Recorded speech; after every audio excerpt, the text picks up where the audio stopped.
අපි දන්නවා කරලයක් සෑදීමට අනිවාර්යයෙන්ම ඕන වෙන සරු ශුක්‍රාණුව සරු ඩිම්බයක් සමග සරු මාධ්‍යය තුළ එක්වීම. එතකොට කාන්තාවගේ සරුභාවය කියන එකට හොඳම ලක්ෂණයක් තමයි ඔසප් චක්‍රය ක්‍රමානුකූල සිද්ධ වීම.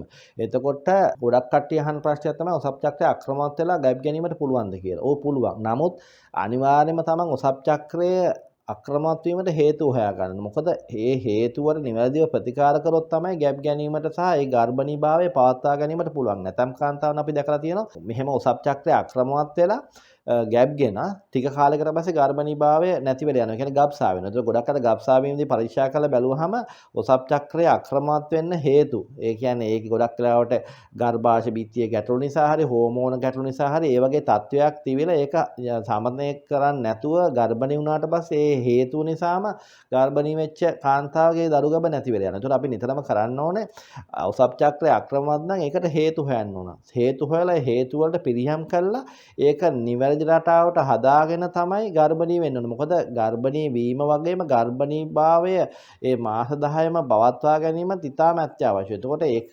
නිවැරදිව කරගන්න නම් ඔසප් චක්‍රය ක්‍රමවත් කර ගැනීම ඉතාම වැදගත් කාරණයක්.